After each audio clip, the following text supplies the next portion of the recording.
আমার কাছে 3 রকম সাইজের ক্যানভাস ছিল। সময় নিয়ে সুন্দর করে কোনো পেন্টিং করব বলে রেখে দিয়েছিলাম, আর সেই উদ্বোধন করলাম গনু দাদাকে দিয়ে। কাজটি শুরু করেছিলাম 5 দিন আগে।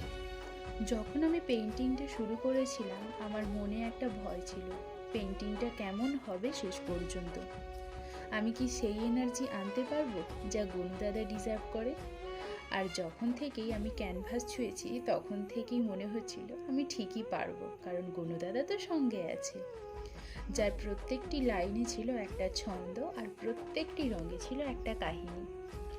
যেদিন থেকে এই কাজটি শুরু করেছিলাম সেদিন থেকে এত বৃষ্টি হচ্ছে যে কাজটি শুরু থেকে শেষ করতে 5 দিন সময় লেগে গেল।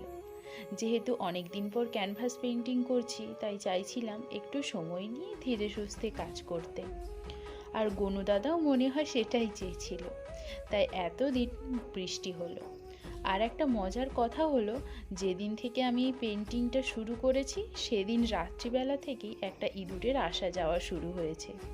প্রতিদিন রাত্রিবেলায় সে কিছু না কিছু কাণ্ড কারখানা করে যাবেই।